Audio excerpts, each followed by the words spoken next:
राधे राधे दोस्तों, कैसे हैं आप सब? आज की कहानी है आपके कर्म आपकी औलाद को लगते हैं। आरजू शहर की जानी-मानी गायनेकोलॉजिस्ट थी और उसका पति साकेत बाल रोग विशेषज्ञ था। दोनों अपनी ज़िंदगी में सफलता की सीढ़ियाँ चढ़ने की कोशिश कर रहे थे। अभी 3 महीने पहले ही उनकी शादी हुई थी। दोनों की कोई सरकारी नौकरी नहीं थी और दोनों घर पर ही प्राइवेट प्रैक्टिस करते थे। बहुत ज़्यादा नाम नहीं था, इसलिए कमाई भी बहुत ज़्यादा नहीं होती थी, पर दोनों बहुत मेहनत करते थे। दोनों का अपना एक बड़ा नर्सिंग होम खोलने का सपना था, जिसे पूरा करने के लिए वह दोनों दिन-रात मेहनत कर रहे थे। इस बीच आरजू 2 बेटों की माँ भी बन गई और धीरे-धीरे इनका काम भी अच्छा चल रहा था। लोग इलाज के लिए उनके पास आने लगे थे, लेकिन फिर भी उनके सपने बहुत बड़े थे और जितने बड़े उनके सपने थे, उतनी उनकी आमदनी नहीं हो रही थी। और अपने आमदनी को बढ़ाने के लिए यह दोनों दिन-रात मेहनत किए जा रहे थे। इसी तरह से करीब 15 वर्ष निकल गए और आज उन्होंने अपना सपना पूरा कर लिया था। शहर में सबसे बड़ा नर्सिंग होम खोला था आरजू और साकेत ने मिलकर, जिसमें हर तरह की सुविधाएं मौजूद थी। दूर-दूर से मरीज अपनी समस्या लेकर उनके अस्पताल में आते ही थे, क्योंकि आरजू एक गायनेकोलॉजिस्ट थी और साकेत एक बाल रोग विशेषज्ञ, इसलिए नर्सिंग होम में ज़्यादातर गर्भवती महिलाएं और बच्चे ही आते थे।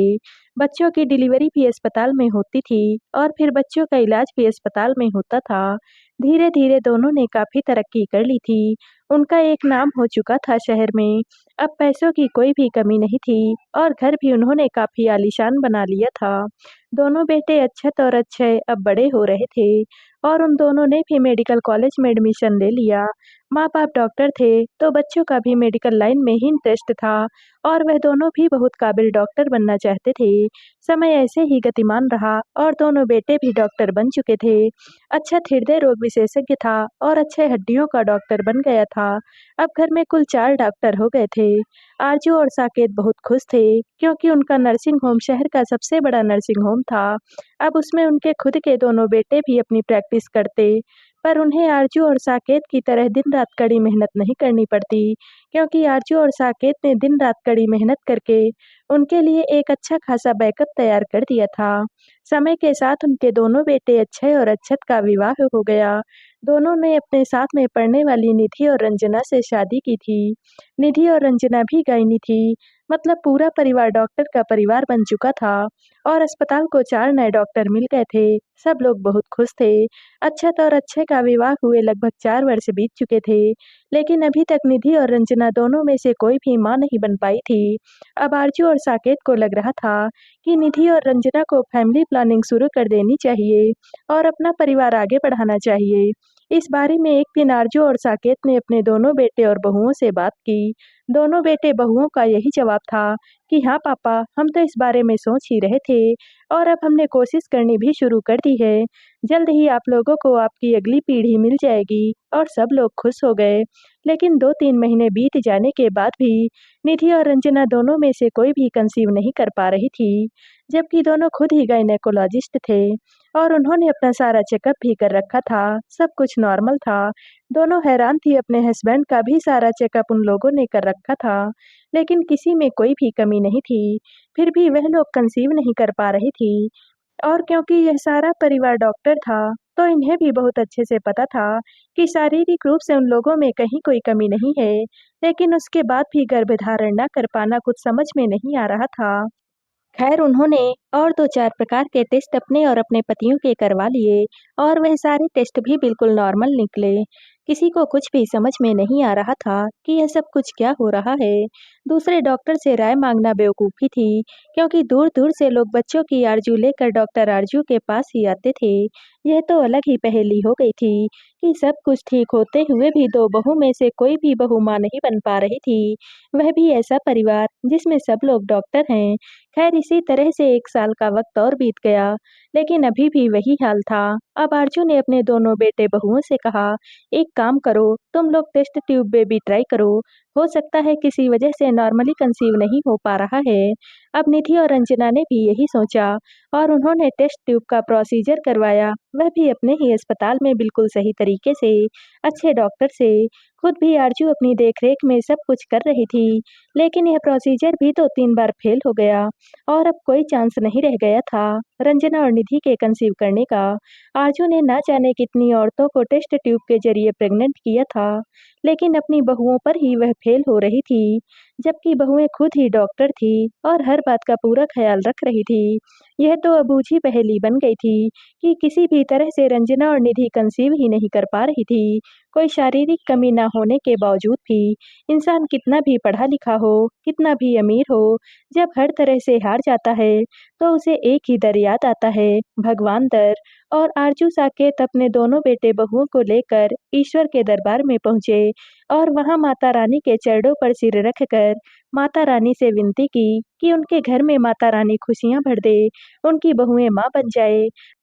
पता नहीं किस वजह से उनकी दोनों बहुएं मां नहीं बन पा रही थी। आरजू और साकेत ने अपनी तरफ से बहुत तरह की मन्नतें मांगी, लेकिन माता रानी ने भी आरजू और साकेत की मन्नत नहीं सुनी। वह लोग जैसे ही माता रानी की मूर्ति को प्रणाम करके थोड़ा सा पीछे को हटे, उनका चढ़ाया हुआ प्रसाद सीधा नीचे गिर गया और वह पूरी तरह से बिखर गया। पंडित जी ने बोला, यह तो अपशकुन हो गया, यह बहुत ही सिद्ध मंदिर है और इस तरह से प्रसाद का गिरना यही संकेत करता है कि माता रानी को आपकी मन्नत मंजूर नहीं है और माता रानी ने आपकी प्रार्थना को अस्वीकार कर दिया है। अब एक आखिरी रास्ता बचा था सेरोगेसी का। आरजू और साकेत ने सोच लिया था कि अब वह लोग सेरोगेसी के जरिए अक्षय और अक्षत की संतान को इस धरती पर लाएंगे। इसके लिए बहुत जांच पड़ताल करके 2 औरतों का चयन किया गया, जो अक्षय और अक्षत और उनकी पत्नियों के बच्चों को अपनी कोख में पालें। सब कुछ ठीक चल रहा था और अब सब लोग खुश थे कि कुछ महीने के बाद अक्षय और अक्षत की संतानें आरजू के घर में आ जाएंगी। लेकिन एक-एक करके जब दोनों सेरोगेट मदर की डिलीवरी का वक्त आया, तो दोनों ही सेरोगेट मदर के पेट से मृत बच्चों की डिलीवरी हुई, जबकि दोनों की डिलीवरी से पहले अल्ट्रासाउंड किया गया था, जिसमें बच्चे पूरी तरह से स्वस्थ थे। फिर आखिर ऐसा क्या हो गया कि बाहर आते ही दोनों बच्चों की सांसें रुक गई। अब तो आरजू और साकेत बहुत परेशान हो गए थे कि यह क्या तबाही आ गई है, बिना किसी वजह के उनकी अगली पीढ़ी का आगमन ही नहीं हो पा रहा है। उन्होंने अब किसी ज्योतिषी या तंत्र आचार्य से मिलने का निर्णय किया, क्योंकि इंसान कितना भी पढ़ा लिखा हो, कुछ चीज़ों से वह हार ही जाता है। और यही सोचकर वह शहर के सबसे बड़े तंत्राचार्य के पास गए, जो बिल्कुल सटीक भविष्यवाणियाँ करते थे और किसी के बारे में बिल्कुल सटीक बातें भी बताते थे, क्योंकि उन्हें कहीं न कहीं लग रहा था कि उन्होंने जीवन में इतनी तरक्की की है कि हो सकता है कोई जलने वाला उनके ऊपर कुछ जादू टोना कर गया हो, जिसकी वजह से आज उन्हें यह दिन देखना पड़ रहा है। तंत्राचार्य ने उनके दोनों बेटों और बहू की कुंडली देखी, सब कुछ ठीक था।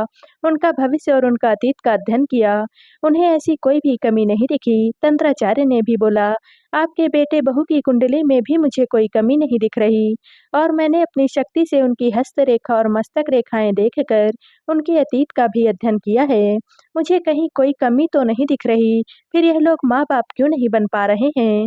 ना ही कुछ ऐसा लग रहा है कि किसी ने कोई जादू टोना किया है। अब तंत्राचार्य ने आरजू और साकेत से बातचीत करनी शुरू की और उनके अतीत का अध्ययन किया और तंत्राचार्य को समझते देर नहीं लगी कि उनकी अगली पीढ़ी उनकी वजह से इस धरती पर नहीं आ पा रही है। तंत्राचार्य ने साफ-साफ बोल दिया, ना तुम्हारी ना तुम्हारे बेटे बहू की औलाद हुई है और ना कभी होगी। इसके लिए तुम्हारे बेटे बहू दोषी नहीं हैं, बल्कि तुम दोनों दोषी हो और तुम दोनों के कर्मों का फल वह लोग भुगत रहे हैं। यह सुनकर आरजू और साकेत हैरान हो गए और बोले, हमने ऐसे कौन से काम कर दिए कि ईश्वर हमें इतनी बड़ी सजा दे रहे हैं? तंत्राचार्य ने बोला, क्या यह बताना पड़ेगा कि तुमने कौन-कौन से काम किए हैं? तुम अपने कर्म अपने बेटे बहू से छुपाओ, दुनिया से छुपाओ, लेकिन मुझसे नहीं छुपा सकते और ना ही ईश्वर से। ईश्वर को तुम्हारे कर्म बहुत अच्छे से पता है, जिसकी सजा उन्होंने तुम्हें दी है कि तुम्हारा वंश अब तुम्हारी संतानों के बाद ही खत्म हो जाएगा। क्या करोगे इतने धन दौलत का, जिसे भोगने वाला कोई रहेगा ही नहीं। आरजू और साकेत दोनों लोग हैरान हो गए थे कि यह तंत्राचार्य जी क्या बोल रहे हैं। अक्षय और अक्षत और निधि और रंजना भी हैरान थे कि यह कैसी बातें कर रहे हैं। मम्मी पापा ने ऐसे कौन से काम कर दिए कि हम लोग माँ बाप नहीं बन पा रहे हैं। तंत्राचार्य ने आगे बोला, सुनना चाहते हो अपने कर्म, जो कि तुम्हें ठीक से पता है, लेकिन आज तुम लोग फिर से सुन लो, क्योंकि तुमने तो इतने पाप किए हैं कि शायद कुछ चीज़ तुम भूल भी गए होगे, लेकिन समय कभी कुछ भी नहीं भूलता है। तंत्राचार्य ने बोलना शुरू किया, तुम दोनों के विवाह के बाद तुम दोनों के पैसों की भूख ने तुम दोनों से बहुत तरह के कर्म करवाए हैं, ताकि पैसे ज़्यादा से ज़्यादा पैसे कमा कमा करके तुम अपना एक बड़ा सा नर्सिंग होम खोल सको। तंत्राचार्य ने आरजू की ओर देखते हुए बोला, क्यों तुम भ्रूण जांच करके कन्या भ्रूण हत्या करने का काम करती थी ना? और साकेत की तरफ देखकर बोला, और इस काम को करवाने के लिए तुमने आरजू के ऊपर जोर डाला था ना? साकेत और आरजू हैरान हो गए, साथ ही उनके दोनों बेटे बहू भी। उन्होंने बोला, यह आप क्या कह रहे हैं आचार्य जी? हमारे मम्मी पापा ने कभी भी ऐसा काम कोई नहीं किया है। मैंने कभी इस काम को करते नहीं देखा है, क्योंकि हम लोग खुद ही उसी नर्सिंग होम में काम करते हैं और हमारे नर्सिंग होम में ऐसा कोई काम नहीं होता है। तंत्राचार्य ने बोला, आज नहीं होता, लेकिन आज से कुछ साल पहले तक बहुत ज़्यादा होता था। और नर्सिंग होम बनने के पहले भी आरजू और साकेत जब अपने घर पर प्रैक्टिस करते थे, तब भी वह यह काम करते थे।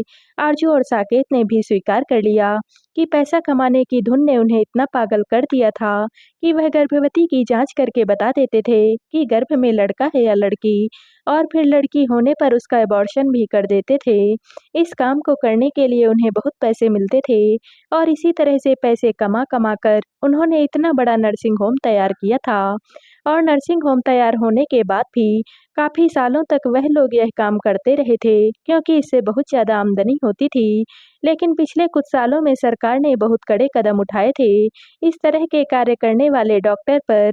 इसलिए आरजू और साकेत ने पिछले कुछ सालों से यह सब कुछ छोड़ दिया था। इसलिए उनके दोनों बेटे बहू को इसके बारे में कुछ भी पता नहीं था। आरजू और साकेत ने कहा, लेकिन इससे क्या? हमने किसी की मर्जी के खिलाफ कुछ भी नहीं किया है। अगर किसी का अबॉर्शन किया भी है, तो माँ की खुद की मर्जी थी या फिर उसके पति या उसके घर वालों की मर्जी से ही किया है, तो उसका दोष हमें क्यों लगेगा? तंत्राचार्य जी ने कहा, बिल्कुल दोष उन्हें लगेगा, लेकिन रास्ता तो तुमने ही दिखाया ना, अंजाम तक भी तुमने ही पहुंचाया ना। हर जगह तो तुमने साथ दिया, तुम्हारे बिना यह संभव नहीं था, तो कैसे सारा दोष सिर्फ उन्हें ही लगेगा? तुम्हारे पास तो गिनती भी नहीं होगी कि तुमने कितनी कन्याओं को जन्म लेने से पहले ही मौत के घाट उतार दिया। मुझे साफ दिख रहा है तुम्हें किसका श्राप लगा है। कुछ माँओं की तो खुद की मर्जी होती थी कि हम अपने गर्भ में पल रही कन्या का अबॉर्शन करवा दें, लेकिन कुछ ऐसी माँ भी थी जिन्हें परिवार के दबाव में यह सब कुछ करवाना पड़ रहा था। मुझे साफ साफ दिख रहा है एक महिला का चेहरा जो कि 6 माह की गर्भवती थी और उसकी डिलीवरी करवाकर तुम लोगों ने उसकी कन्या की हत्या की थी। यह उसी का श्राप था जो आज तुम लोगों को लगा है।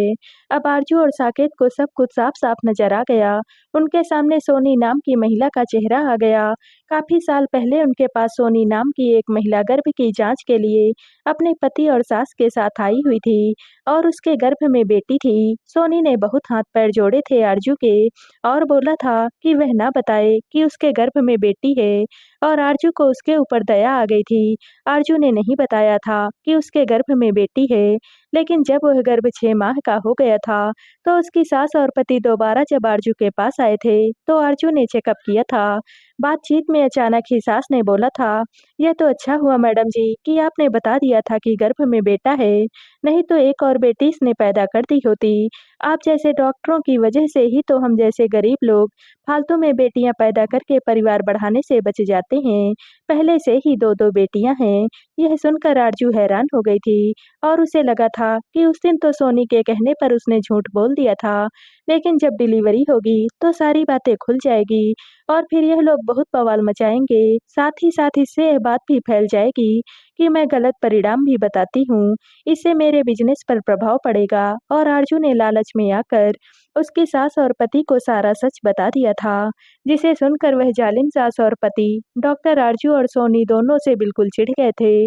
उसके पति ने तो गुस्से में सोनी के ऊपर वहीं पर हाथ भी उठा दिया था और उसकी सास बिल्कुल अड़ गई थी कि आज का आज इसका अबॉर्शन करवाओ। आरजू ने बोला, अबॉर्शन नहीं हो सकता, गर्भ 6 माह का हो चुका है और पूरा विकसित है, लेकिन सोनी की सास अपनी बातों पर ही अड़ी रही।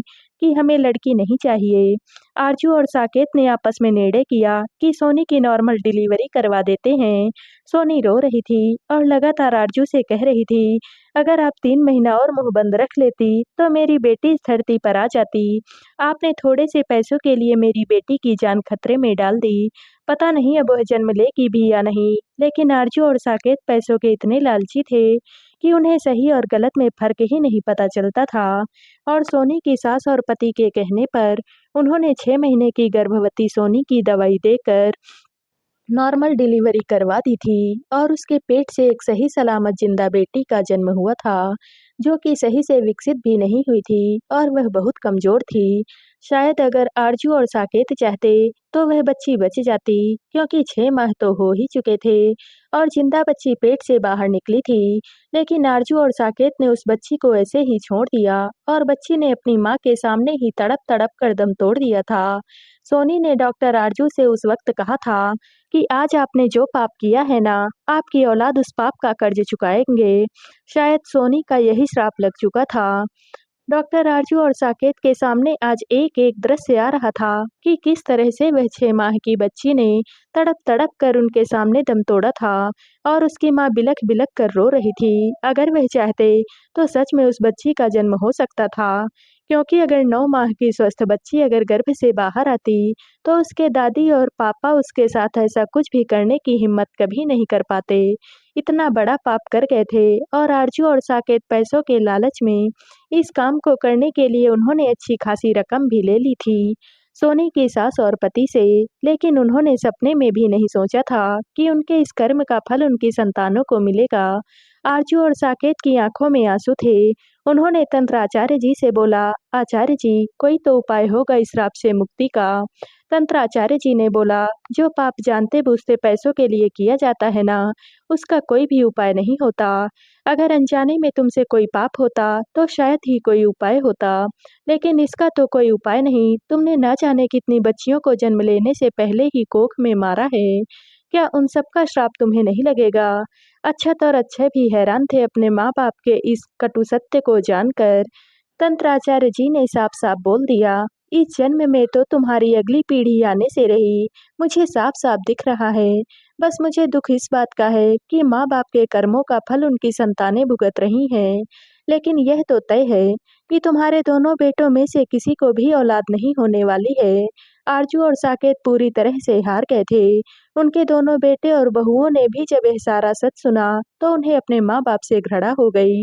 उन्होंने तय कर लिया कि वह लोग अब अलग रहेंगे और अपनी अलग ही प्रैक्टिस करेंगे। उन्होंने साफ-साफ बोल दिया कि अपने पाप की कमाई से बनाए गए नर्सिंग होम को आप लोग ही चलाइए। हम उस पाप के भागीदार बनकर अपना जीवन और तबाह नहीं करना चाहते हैं। आरजू और साकेत चुप थे। उनके पास अपने बच्चों की बातों का कोई भी जवाब नहीं था। उनके दोनों बेटे और बहू वहाँ से चले गए, अपना अलग जीवन बसाने के लिए।